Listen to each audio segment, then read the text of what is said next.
Well, this morning we have the privilege of having a renowned expert in the area of healthcare. And this gentleman has been with us at the King's Cathedral on a number of occasions when we were doing flu clinics back in the day. As a matter of fact, I think he gave me my flu shot a couple of times. I'm still a little miffed at him because I really wanted the mist, the little mist that the kids get, but they insisted upon putting a needle in my arm. So, nevertheless, I was grateful to have him be part of that. He is none other than Dr. Michael Fine. Dr. Michael Fine is a former director of health for the Department of Health at here in Rhode Island. He's also the chief strategist for health for Central Falls. He's also an author, a speaker, and advocate for health reform and equity. He's a tremendous novelist. And not only that, but he's a man who's really committed to the betterment of people. And in my query about going virtual or meeting as a group, as a church, wrestling with it, I read some articles by Dr. Fine and decided to reach out to him directly. And he hasn't been the only expert I've spoken to, but I was able to communicate with him and share with him a few things, and he shared some things with me. And I thought if he'd be willing to come on for a few moments to talk to us, I thought that would be helpful. And so without further ado, I want to bring on the screen none other than Dr. Michael Fine. Good morning, Bishop There Williams. He is. Thank you for that wonderful introduction. We have really been. Please. No, go ahead.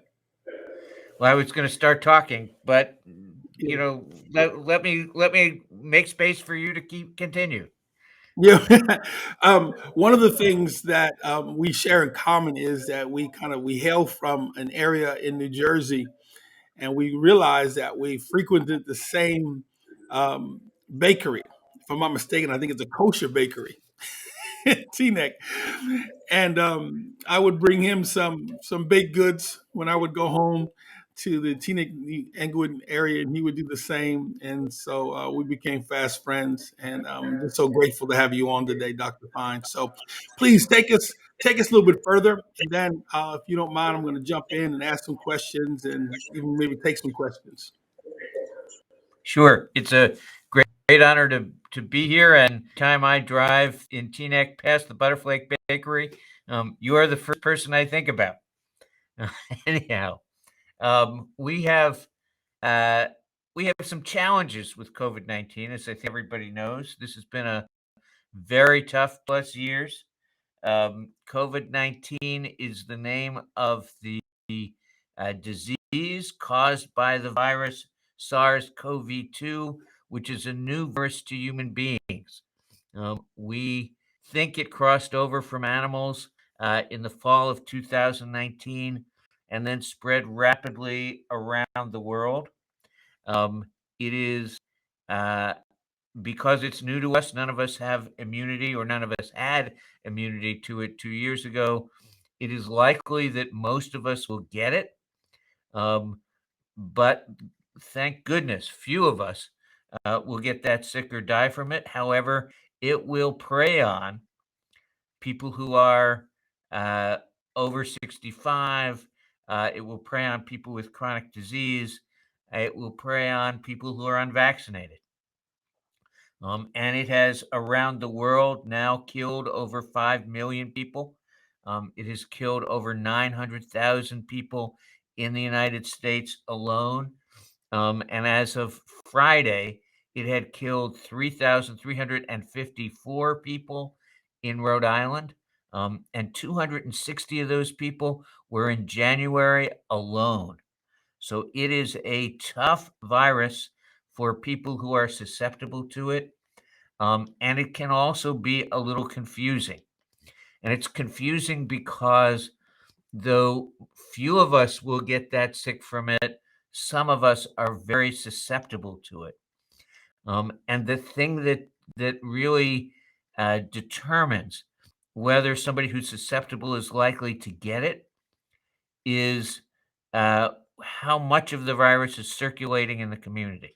So when there's what we call a lot of community spread, when lots of people have it, it puts everybody at great risk. That means it's particularly difficult for each person to make their own decision, because for most of us, it means the things we do are important not so much in protecting ourselves, but protecting the most vulnerable among us. So that when we gather in uh, in in large numbers, it puts everybody at risk, not because I'm going to get the virus myself, but because I may get it, spread it to somebody else. They may spread it to somebody else, and after 3 or 4 generations of spread, it may end up infecting somebody who's vulnerable, and that's where the problem happens. Um, and so we've asked people to do these things that don't have that much particular benefit for the person themselves. That means we strongly encourage everybody to get vaccinated, because vaccine really protects people. We strongly encourage everybody to wear a mask when they're out in public. We strongly encourage people to work from home and not to congregate in large groups for the next couple of weeks. Um, those sorts of things are critically important in protecting the health and safety of all of us. That's the challenge, and yet, in a certain way, this is a unique opportunity for goodness.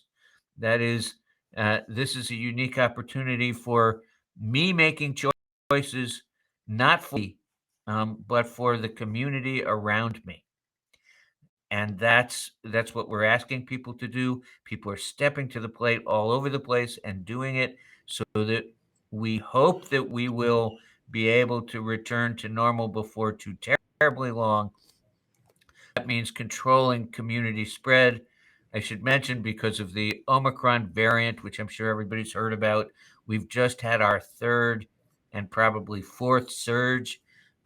We are coming through a period of very rapid spread, very intense spread. We see the numbers declining, which is a wonderful thing. It's going to take another couple of weeks at least, and we need the spread of the virus to be very reduced before we can encourage people to move around again and congregate again. We got another good couple of weeks before we're ready for that. Very unfortunately, you want to get a feel for how intense this is. On Friday, we lost 13 more people, which is about what we're losing kind of every day. And those numbers can and are being reduced as people get vaccinated, as people wear masks, and as people stay home. So let me pause for questions, and we'll take it from there. Dr. Fine, those numbers are really staggering and concerning, to say the least.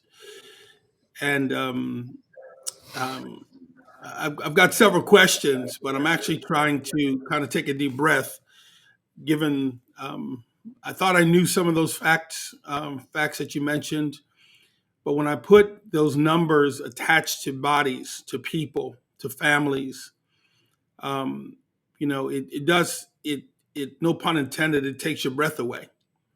That in January alone, in 31 days, 260 funerals and burials and mournings occurred in 1 month. And to the Cathedral family and those that are watching, and who will watch this replay, and who are watching on YouTube and Facebook and different parts of the world, this is not fear talking, right? I don't fear swimming, Dr. Fine, because I know how to swim, but I have a respect for the water, right? And so what we're trying to do here is not just be so spiritually minded that we're no earthly good, but in reality, understand that we actually live in a world. We would argue a fallen world, but we live in a world, and that we have to navigate through that. And so, something you said really, really touched me, and I wonder if you could just elaborate just a little bit more. You mentioned that we're doing this for other people because we may not be sick, but yet we could actually carry the virus, right? So, are you saying that I could be completely asymptomatic, but yet actually spread the virus? Is that what I'm hearing? That is what you are hearing. Not Wow. First of all, about half of the people who are infected at any one time are completely asymptomatic, but it's more that.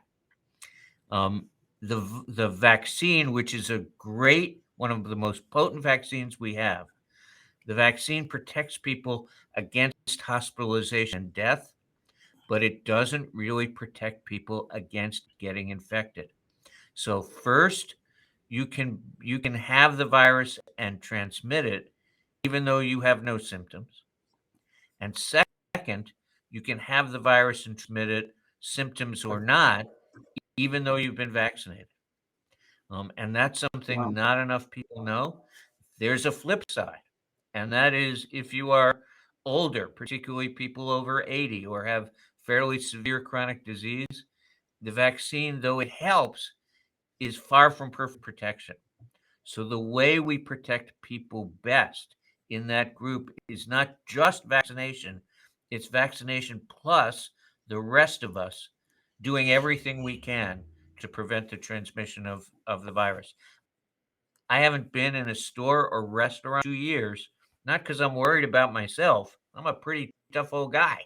Um, I'm I'm trying not to provide fertile ground for the virus because I know that if I can pull back, that takes away the opportunity for the virus to spread. Um, that's amazing. I know in traveling to care for my, as my parents, we arrived here just before Christmas, um, and it felt interesting. And on the way to take my father to a doctor's appointment that morning, I decided to stop at a pharmacy, a CVS. So I found one, on Google and kind of found my way there, 7 o'clock in the morning, and took a test only to find that I was positive. And needless to say, um, I had to make a phone call, return back here. So Leilani and I then sequestered through Christmas, through New Year's, and didn't even see my parents.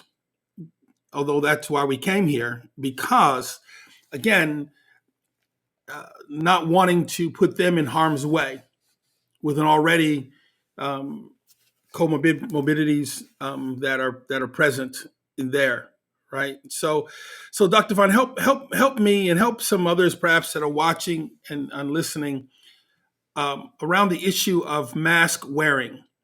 I am very sensitive to all of the arguments. It's not lost on me as to why certain people don't want to wear masks, and the fact that it's not stopping the virus and all various things.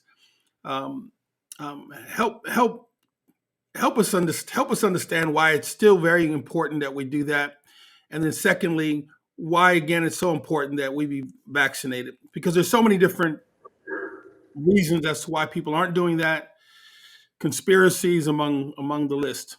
Help us understand that, please. Sure. Um, so for masks aren't perfect. They reduce transmission of virus from people who are infected by about 50%, which means 47% of them get out. But we're in the period of what I call shaving points. That is to say, we want to do each little thing we can to nibble away at the transmission of the virus, to shrink it. And by masking, people protect each other because you don't know if you're infected. And if you're infected, the mask helps reduce the amount of virus you're going to transmit to other people. So I think it's still critical, particularly when the level of community transmission is high. When the level of community transmission is high, it means there's lots of virus around, and you don't know whether you're passing it around or not. Now, we will come during the summer. What we've seen in the last 2 summers is the level of community transmission drops, and then masking probably becomes less important, particularly outside. But for inside spaces, masking continues to be a critical piece of what we do. One of the many things we're going to do to prevent the transmission of the disease and beat the spread of the virus back. Now, we're going to do a similar thing with the vaccine. The vaccine is one of the best vaccines we have, but it's still not perfect, and it doesn't prevent people from getting infected. But it is one of those things that reduces the likelihood of transmitting disease. It reduces the length of time people stay infected. If they get infected, it reduces the amount of virus they transmit, what's called viral load. And so it's one of the many tools we have and need to use if we're going to beat this virus back. We need to know that the United States has one of the highest death rates in the world. We have struggled with what I think of as a huge public health failure. 900,000 Americans. And I think the reason that we've had such trouble here, more than almost any other place in the world, is because we've been divided instead of united. If we approached this as one people and all stood up and did everything we could to beat this virus back, well, the experience of other countries shows it is possible to do it successfully, and possible to save many, many of the lives we've lost. And that means we can still get ourselves organized as one people, and we can still mask and vaccinate, stay home when we can until the virus goes down. If we all pay attention together, we can beat this thing, but we have to do it as one people, indivisible, or, divided, we fall.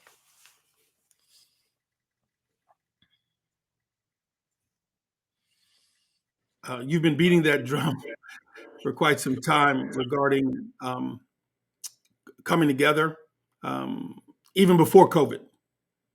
Right? You've been an advocate for healthcare reform, equity, and so I really want to applaud you for that. And it's one of the things that I really love about you and admire about you. Even though you're thought you might be retired by now, but apparently not. If anything, I think the second half has been more productive than the first half. Between the books and the speaking and the writing. One of the things that Leilani and I decided to do was that if wearing a mask and being vaccinated, albeit as imperfect as they are, could help 1%, then I think it's worth it. And so from our standpoint, and hopefully as a church standpoint, what we're doing is out of love and concern. And I think I don't think we are healthy personally, but the fact of the matter is, if my inconvenience, if quote unquote my violation of a right to mask or not mask, if I can help somebody, why not help somebody?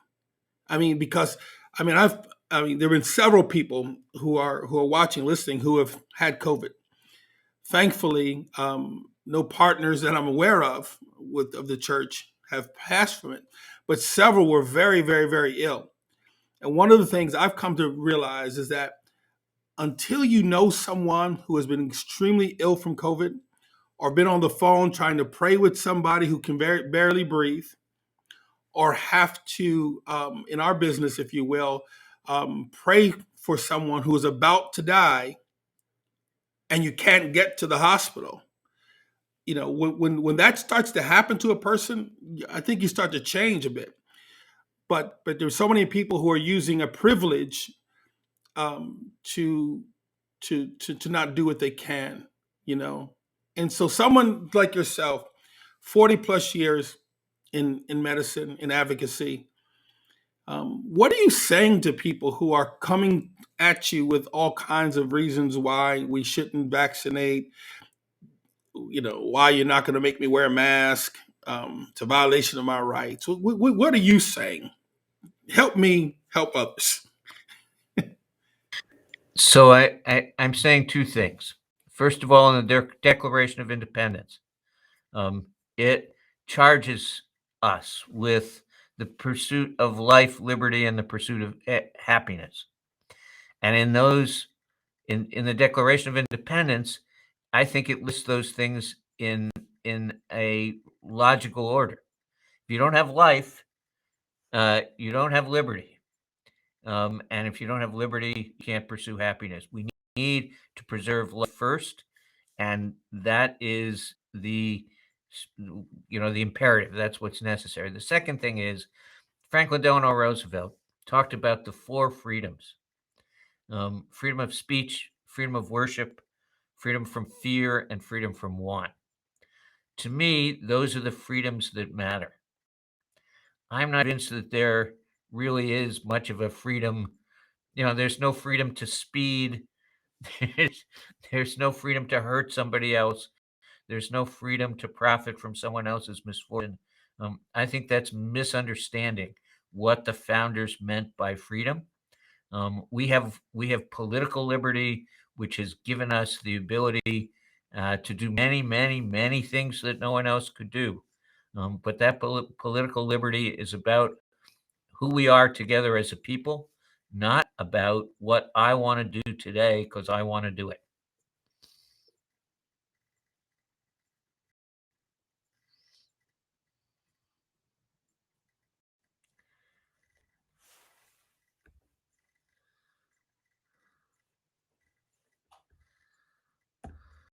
I've not heard that perspective before, and those are really good preaching points. So I'll have to use that sometime. Those four freedoms. But before I go, Dr. Fine, I just want to talk just a few more moments with you. So thank you again for making yourself available to us. We are going to remain virtual through the month of February. And to be perfectly transparent with you and other people, we have lost friendships and relationships because of this, because of our perspective on this. We have it has hurt us financially as a ministry. Not gathering. People sometimes seem to think, well, if we're not in the building, then there's no need to, support it, right? Have you found personally that there have been people who perhaps used to be colleagues and supporters of you who have decided to no longer walk with you because of your perspective regarding COVID-19?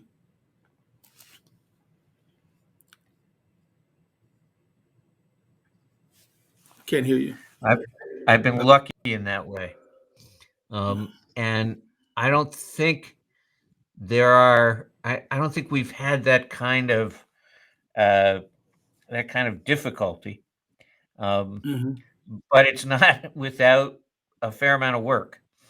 That is to say, people will write me kind of criticizing my perspective. I'll use the word criticism loosely. It can be more intense than that.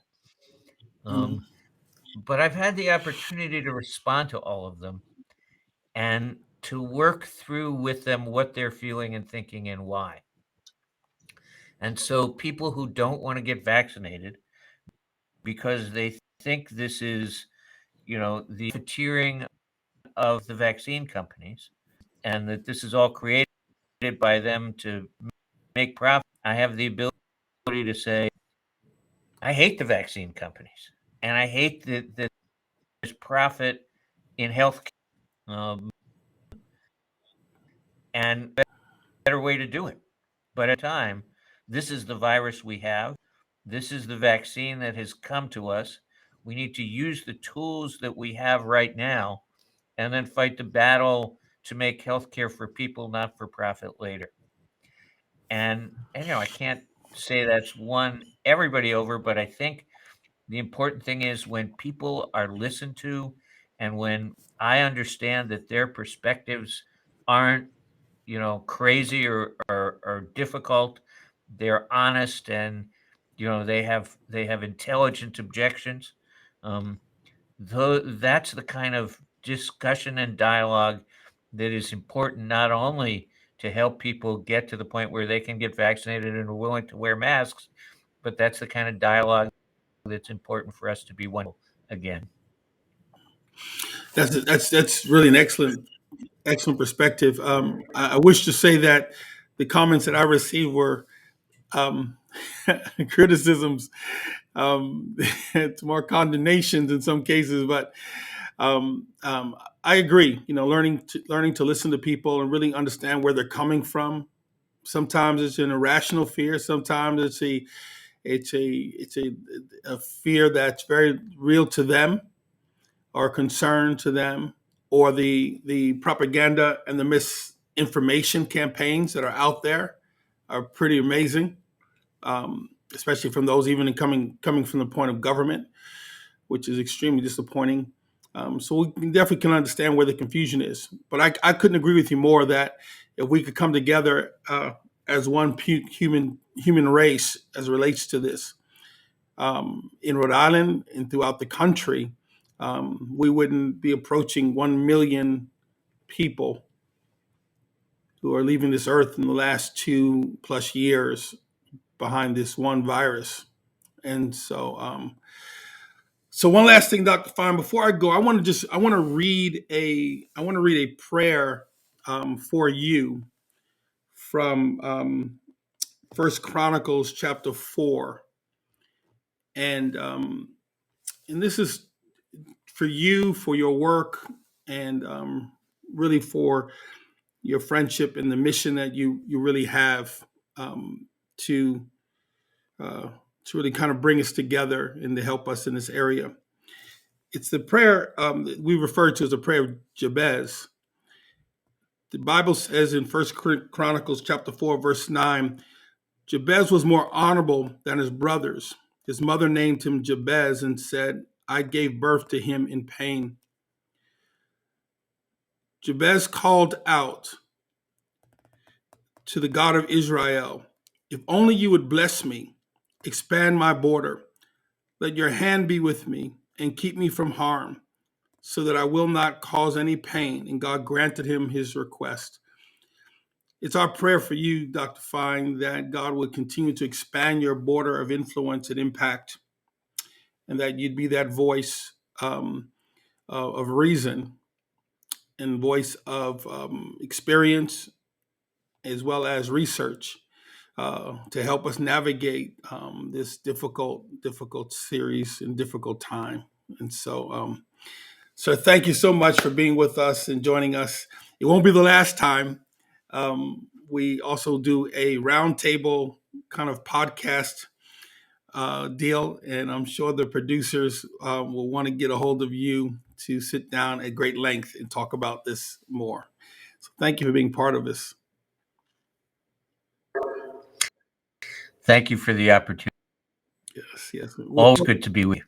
Likewise. And when we get through some of this, we're going to have some food together. And the next time I'm in New Jersey, I'm going to stop by Butterflake and bring you something back.